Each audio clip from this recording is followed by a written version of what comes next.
In this video series, we'll walk through the basics of storytelling and provide you the skills you need to create stories for public health impact. We'll start our journey by exploring the importance of storytelling. Next, we'll discuss the basic elements and structure of a good story. We'll look at techniques for interviewing and storyboarding, as well as video and photo production. Then, we'll investigate how to ensure our stories are relevant, meaningful, and ethical when working with complex topics and diverse audiences. We'll conclude by taking a look at measurement, evaluation, and learning. So, why is storytelling so important?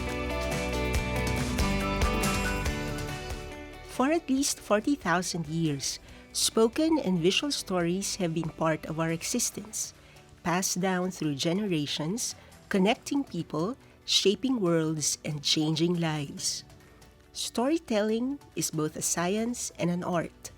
Stories are in our nature, and our brains are wired for them. They make us experience information, not just consume it. They help us see cause and effect relationships by triggering 7 major areas of the human brain that shape our thinking and generate emotion. In today's day and age, stories can be created and shared like never before. Just over half of the world's 7.7 billion people can create, consume, and share digital content. In this world of information overload, widespread misinformation, and shrinking attention spans, great stories are more important than ever because they cut through this noise. When we advocate for something, we tend to rely on convincing arguments, facts, and figures.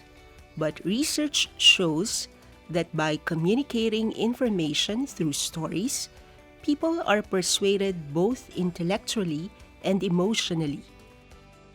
So, how do stories engage and persuade? Behavioral science shows that when it comes to storytelling, there are 3 key elements that influence behavior. The first is transportation. Have you ever watched a movie or read a book that was so compelling that you forgot about the rest of the world, like you were mentally transported somewhere else? When we experience this, we become more open to taking on new ideas and changing our minds. The second key element is relatability. When audiences can relate to a story or character, they're more likely to believe and remember the message. Real-life stories, or stories that resonate with an audience's experience, create trust in both the story and the storyteller. The third element is emotion. Neuroscience has shown that our emotions hold more sway than logic in many of our decisions. We may think we're making a logical decision, when in reality we often use logic to rationalize a decision we've already made based on emotion. Emotional stories also encourage empathy, making us more likely to remember them. The World Health Organization is working with member states and partners in the Western Pacific region to strengthen the use of strategic communications for defined public health outcomes in an approach known as Communication for Health, or C4H. As we've seen, evidence from neuroscience, psychology, and behavioral science shows us that storytelling is a powerful way to engage and persuade, making it a key part of C4H.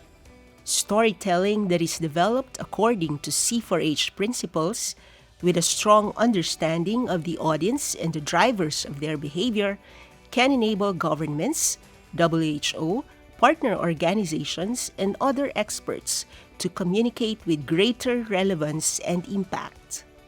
Stories help build public trust and connect with people's hearts, so audiences not only think but feel, care, remember, and with sustained efforts, take action.